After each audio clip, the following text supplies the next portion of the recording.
आहे की तुम्ही सर्वजण त्याच्यामध्ये खेळणार आहेत का? आता तुमच्या सर्वांच्या हातामध्ये रंगीबिरंगी काय दिलेत मी?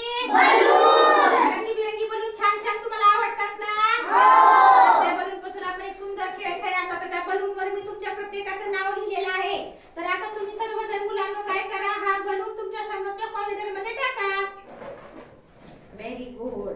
आता टाकल्यानंतर मुलांनो तुम्ही काय करा, तुमच्या नावाचा बलून घ्या. मुलांनो तुम्हाला तुमच्या नावाचा बलून सापडला का? नाही. ठीक आहे. आता परत तुम्ही असं करा, तो परत